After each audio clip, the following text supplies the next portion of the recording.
गरीब धना भगत की धुन लगी, बीज दिया जिंदा ने, सूखा खेत हरा हुआ काकर बोई जाने।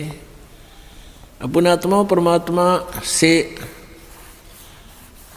जो अनहोनी होती है और हुई है, अब भी हो रही है, ये उन्हीं को होती हैं जो सत भक्ति करते हैं, परम संत की शरण में रहते हैं और सच्ची लगन से साधना करते हैं। और पूर्ण परमात्मा कबीर देव ही सबकी, जैसी कोई भक्ति साधना कर रहा है उसकी लाज वही रखता है। गीता जी अध्याय नंबर 15 के श्लोक नंबर 16-17 में बताया है कि क्षर पुरुष और अक्षर पुरुष ये दो प्रकार के प्रभु हैं, ये नाशवान हैं दोनों के दोनों, और इनके अक्षेत्र में, इनके राज लोक में जितने भी प्राणी हैं वो भी नाशवान हैं, जीव आत्मा सबकी अमर है। फिर 17वें श्लोक में बताया है 15वें अध्याय के गीता जी में कि उत्तम पुरुष तु अन्य परमात्मा इति उदाहरते, यह लोक तरम आविश्य विभर्ति अवैश्वर है। वो श्रेष्ठ परमात्मा वास्तव में भगवान जो है वो तो इन दोनों से और है, सरपुरुष और अक्षर पुरुष है, और वही तीनों लोकों में प्रवेश करके सबका धारण पोषण करता है, यानी उसी से सब कुछ होता है, वही सब कुछ है। जैसे पौधे को, पेड़ को जड़ से, मूल से आहार प्राप्त होता है, उसमें जो भी फिर आगे विकास हो रहा है वो आहार से ही हो रहा है। भाई इतना ही समझना काफ़ी है बुद्धिमान के लिए। तो कबीर परमेश्वर से ही सबको पावर शक्ति, जैसी कोई साधना किसी प्रकार की कर रहा है, उस परमेश्वर से ही उसका वो शक्ति मिल रही है और वो उसी प्रकार की प्रोग्रेस उसकी हो रही है। तो धन्ना भक्त ये किसान था, जाट जाति में था, राजस्थान के अंदर। ये बहुत ही श्रद्धालु भक्त था, परमात्मा में इतनी आस्था थी, दया, बहुत दया थी, धार्मिकता उनके अंदर बहुत ज़्यादा थी। उसकी धर्मपत्नी बहुत ही नास्तिक टाइप थी, वो भगत जी को काफ़ी बाधा पैदा करती थी भक्ति मार्ग में।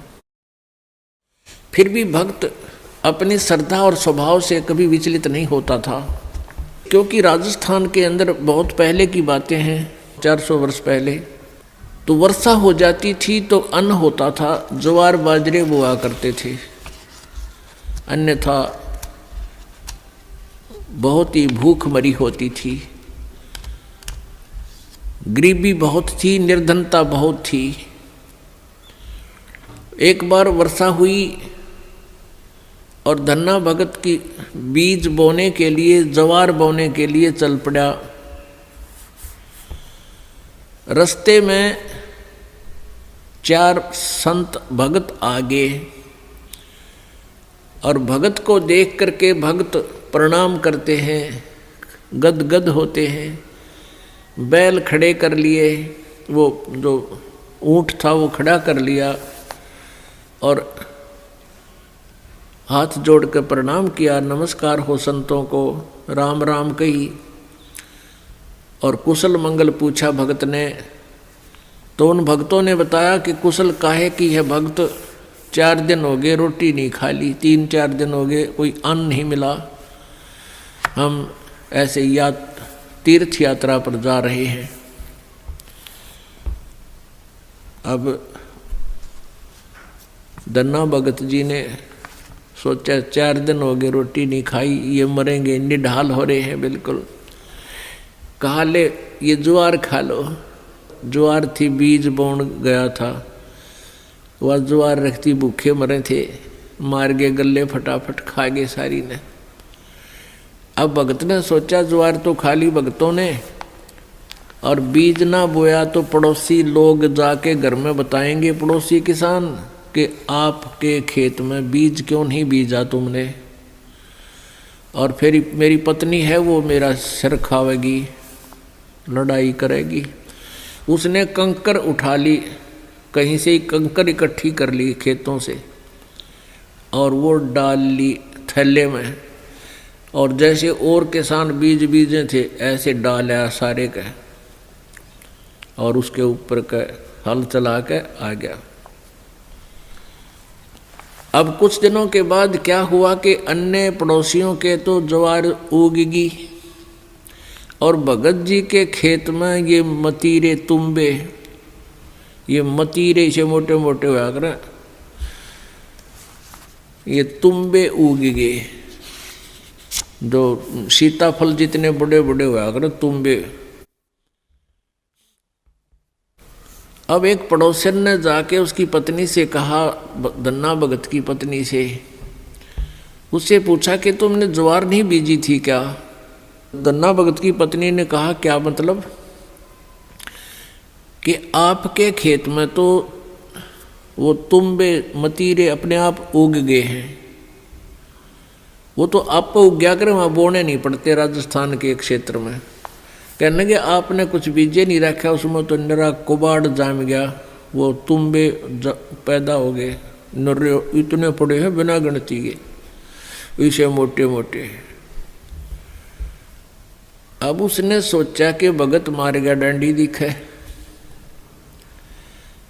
धन्ना भगत की पत्नी ने सोचा भगत जी कर गया गड़बड़ और इसने बीज भी किता दान में दिया होगा। अब उसने सोची एक बार खेत देख कर आऊँ, पाछे मगज मारूंगी इसके लिए। अब वो खेत में अपने पति से कहने लगी कि खेत में जाके आऊँ, मैं ज्वार देख कर आऊँ। भगत जी बोलिया है को नहीं। भगत जी को तो पता था वहाँ क्या मिलेगा, अपना चुप बैठा। और वो भगत धन्ना भगत जी अपने मित्रों के साथ उसी समय बातें करता था, भक्ति की चर्चा जब हुआ कि तक खेत खात में चली जाया करती।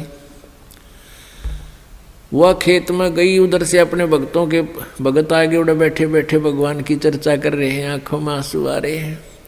और वह भगतनी आव है कति लाल पीड़ी हुई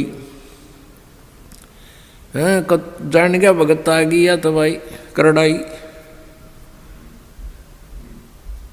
अब देखी जाएगी, जो होगा ही होना तो है ही।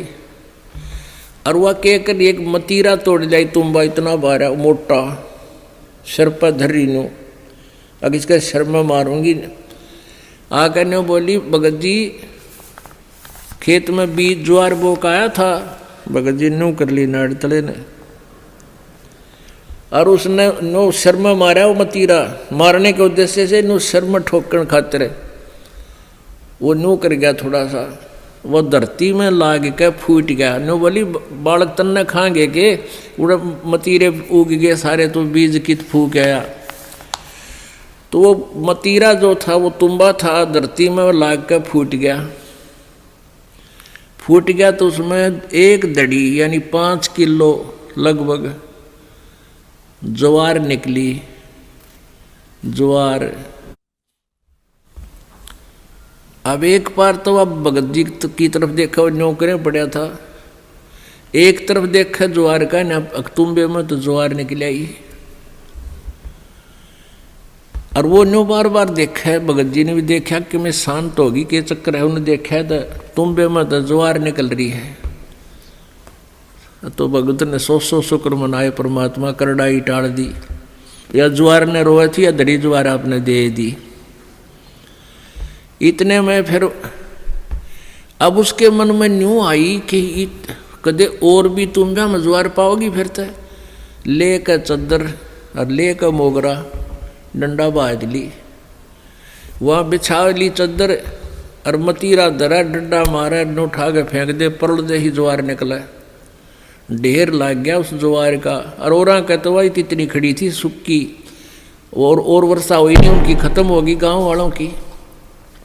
और भगत के उस खेत में तुम्बे में तो ज्वार निकला, दुनिया देखना हुए।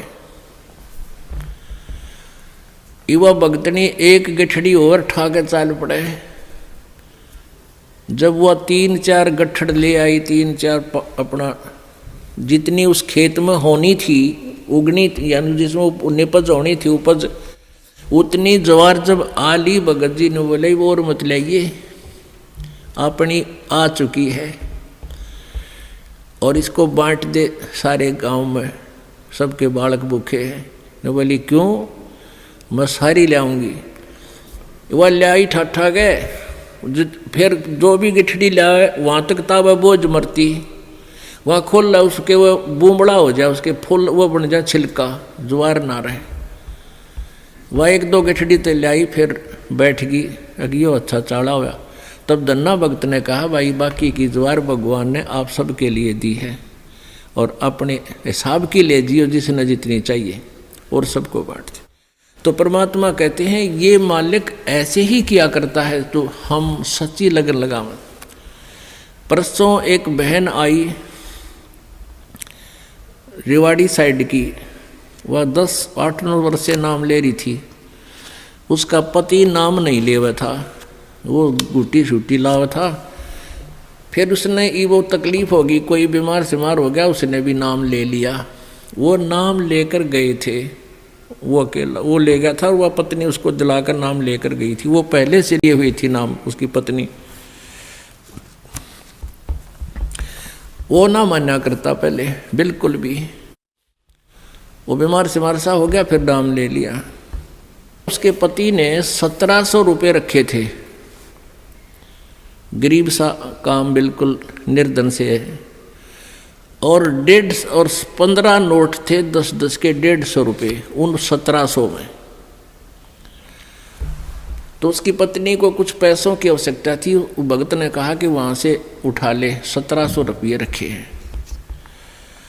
तो उसने देखा वो 1700 तो रखे थे, उसमें उसने थोड़े से चाहिए थे, 100-200 निकाल लूँ।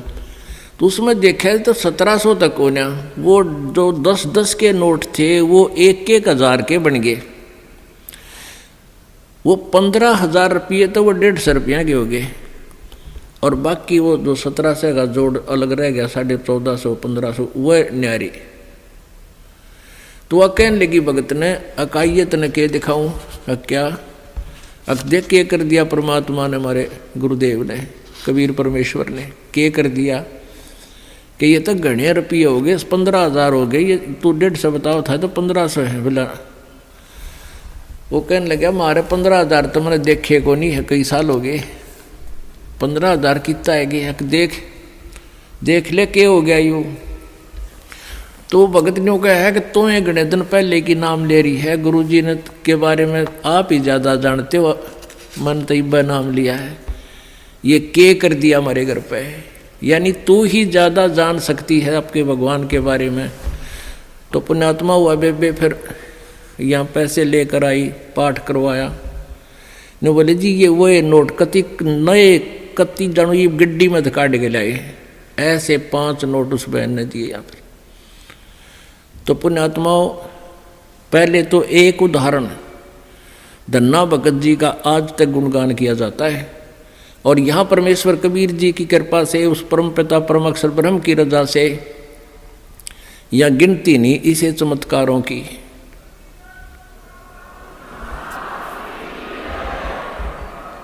सत साहिब। तो पुण्यात्माओं ये वो परम शक्ति है और आपकी वो परम भक्ति है जिससे ये इसे काम तक आप होया करें। सखीरी मारे जगे पूरब ने भाग, आज गुरु दर्श दिखाए।